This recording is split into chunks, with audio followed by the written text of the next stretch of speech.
Okay, let's just dive right into this, because today we are about to explore a genuine mystery. And the crazy thing is, it's a mystery that unfolds right in front of our eyes, day in and day out, yet it remains almost entirely unseen.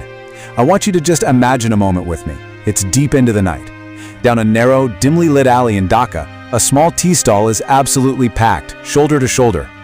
Now, thousands of miles away, in a loud pub in London, and simultaneously up in a sleek, high-rise apartment in Tokyo, the exact same scene is playing out. Hundreds of millions of people who don't share a language, who don't share a culture or a background, are all holding their breath at the exact same second. Honestly, religion rarely does this. Politics certainly doesn't do this. But a 12-inch spherical ball? It does. It is a staggering, mind-bending global phenomenon. One simple pass, one shot, one goal, and the entire planet practically erupts in this synchronized joy, or falls into a crushing collective silence. It's without a doubt the greatest shared emotional festival of humanity. But there is another side to this spectacle, a side we very rarely look at. We always see the blinding, glorious lights of the stadiums, right? But what we don't see are the millions and millions of hours of human attention burning away just to keep those lights on. We see the golden trophy being lifted high into the air, but we absolutely never calculate the invisible moments of our own lives that we are willingly trading away just to witness it. So throughout this explainer, we are going to go on a little bit of a journey to uncover what I call the invisible scoreboard. Because look, we all know what the World Cup gives us. It gives us joy, it gives us excitement, it gives us these unforgettable shared memories. But what are we collectively trading for this shared excitement? What exactly is the unseen, hidden price of all this passion? To answer that question, we really have to talk about the one single currency that runs the entire universe: time. You know, it kind of reminds me of something the philosopher Seneca wrote way back over 2,000 years ago. And yet, sitting here in our modern, hyper-connected digital age, his words have literally never been more chillingly accurate. He basically said that it's not that life is too short, it's that we waste so much of it. Really think about it for a second. If someone walked up to you right now and handed you all the wealth in the world, every single dollar, could you buy back the hour between 5 and 6 o'clock yesterday evening? You couldn't. No way. Time is the absolute only resource in human existence that cannot be recreated, it can't be saved in a bank, it can't be borrowed from a friend, and it certainly cannot be refunded. It only flows in one direction. And that harsh reality brings us to the ultimate great equalizer of human life.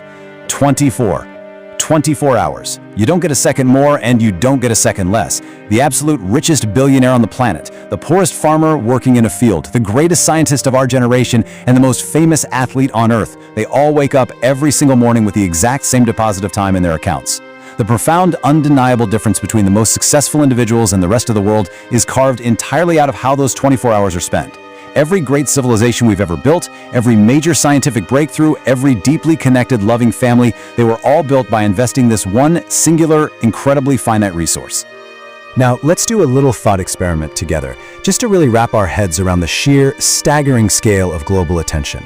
By mid-2026, the Earth's population is going to be sitting around 8.35 billion people.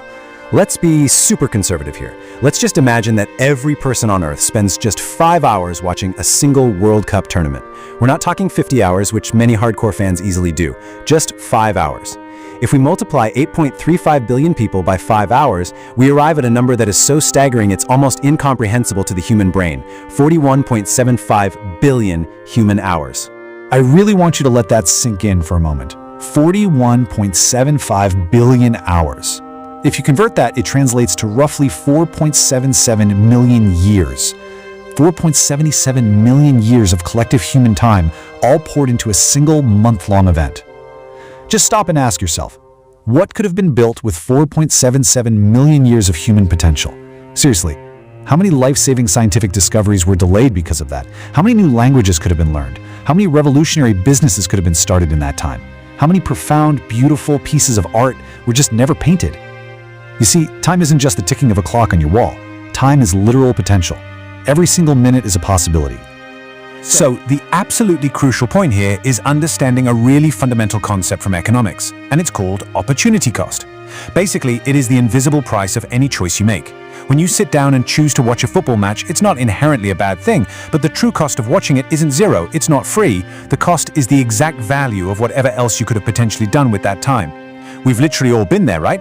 Picture a university student who decides to, postpone learning a new programming language or putting off learning a new artificial intelligence tool because, well, the big match is on. We say, I'll just study tomorrow. We've all said it. But then tomorrow rolls around and there are 2 matches on. And the day after that has all the highlights. This is exactly how human potential quietly drains away. It doesn't happen in these grand, dramatic failures. It happens in tiny, seemingly harmless, everyday compromises. And this right here perfectly illustrates the cascade effect in action. Because, let's be honest, it is almost never just 90 minutes, is it? The match ends, the final whistle blows, but your consumption loop, it's really just getting started. You watch the game for an hour and a half, great. Then, you decide to stick around for 30 minutes of post-match analysis to see what the pundits think. Then, inevitably, you pick up your phone and completely dive into an hour of scrolling through social media debates, funny memes, and loud reaction videos. Suddenly, you're looking at the clock, your entire sleep cycle is ruined, and your energy for the next day's real-world responsibilities is severely depleted. A single, totally innocent choice cascades into hours and hours of lost time. But let's shift gears away from productivity for a moment. Because honestly, the most profound cost of all this isn't always economic, it's emotional. Let's juxtapose the deafening electric roar of a packed stadium with a much quieter, almost totally invisible scene that's happening in living rooms all around the world.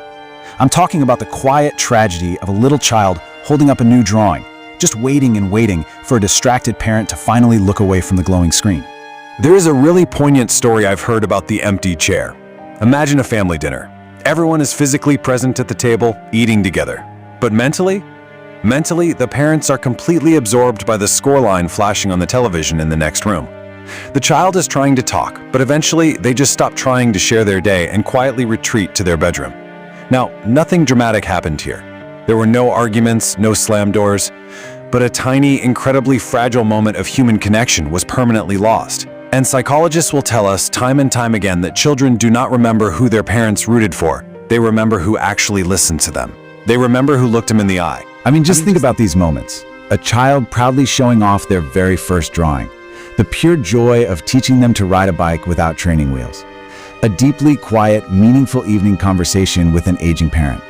These are the beautiful, incredibly fleeting milestones that actually build what we call a human life. The World Cup, it will reliably return every 4 years like clockwork. Brand new players will emerge, new unbelievable records will be shattered. But your child, they will never be this exact age ever again. Your parents will never get this specific evening back. These family milestones only happen once in the entire history of the universe, and they are so deeply, deeply precious. Now, what's really fascinating is looking at the intense psychological grip this sport actually has on our minds. Like, why do we sacrifice so much for it? Why do we literally cry hot tears of absolute devastation or lose entire weeks of sleep over players we have never even met? Well, it essentially comes down to something called social identity theory. As humans, we have this deep, hardwired, evolutionary, psychological need to belong to a tribe. So we tie our own personal identity to a nation or to a local club. And when they win, oh man, our brain floods with dopamine, that powerful chemical of anticipation and reward. We genuinely feel like we won. But when they lose, our brains literally process the grief of a personal failure. But as we ride this incredible, exhausting, emotional roller coaster, sacrificing our sleep, our precious focus, and our irreplaceable family time, a really suspenseful question starts to emerge from the shadows. As you sit there on your couch, totally glued to the screen, cheering until your throat is completely sore, who is actually winning this game? Are you just the lucky consumer of this grand global spectacle? Well, prepare yourself, because here is the ultimate twist. You are not the consumer. You are the product. Welcome to the attention economy. When massive multinational global corporations pour billions and billions of dollars into tournament sponsorships and exclusive television rights, they are not buying the green grass on the pitch. They are not buying the synthetic leather of the football. They are buying you. They are literally purchasing your finite time. Because they know with absolute certainty that if they can capture your gaze for just a few seconds, they can heavily influence your future decisions, your daily habits, and ultimately your wallet. It is honestly a brilliant, completely invisible exchange. You sit down thinking that you are consuming the sport for your own entertainment. But in reality, advertisers are actively consuming your time for their profit. In our modern digital entertainment loop, human focus is hands down the most valuable commodity on planet Earth. It is more valuable than oil. It is more valuable than gold. because where human attention flows, the global market immediately follows. Every single minute you spend doom scrolling through post-match reactions on your phone is a minute someone else is successfully monetizing. Let's actually break down the math of this daily habit, just to see the scale of it. Say you spend an hour and a half watching a live match. Then you spend another 30 minutes catching up on highlights in the daily news. Then you spend an hour debating the referee's decisions on social media. That is 3 hours a day. If you multiply that across a standard month-long tournament, you have just willingly traded 90 hours of your life. 90 hours! Think about what you can do with that. In 90 focused hours, you could easily lay the foundation to speak a brand new language. You could write the entire first draft of a business plan. You could deeply strengthen a struggling marriage, or you could completely transform your physical health. Now I want to be super clear here. This explainer is absolutely not about being anti-football. No way. The sport is undeniably beautiful. It unites us across borders and it deeply inspires us. What this is really about is conscious consumption. It is about finally waking up, looking at that invisible scoreboard and realizing that you hold the ultimate power. No megacorporation, no television broadcaster, and no sneaky algorithm can take a single second of your precious time without your explicit permission. You own your attention. You can totally enjoy a match, celebrate a great goal, and then, crucially, put the phone down to go build your own amazing life. So as we wrap this up, I want to leave you with a vision. I want you to fast forward 20 years from today. You are sitting quietly in a room. Maybe the sun is setting and you're just looking back on the entire tapestry of your life. Your child, who is now fully grown, or perhaps a grandchild, comes and sits beside you and asks, "How did you spend your best years?" What is your answer going to be? Is a glowing rectangular screen going to be your defining memory? Will you just recount the final scores of matches played by strangers you never met? Or will you be able to talk about what you built with your own hands, the people who you fiercely loved, and the beautiful quiet moments that you are fully, completely present for? Because a life well lived isn't about completely eliminating joy or strictly avoiding entertainment. It's really about remembering that the ultimate victory in life isn't witnessed on a manicured pitch. It's forged in the deliberate, conscious choices we make every single day with our 24 hours. Love the game, respect the sport for sure, but absolutely never let it bankrupt your own potential. Because at the end of it all, trophies, they just live in history.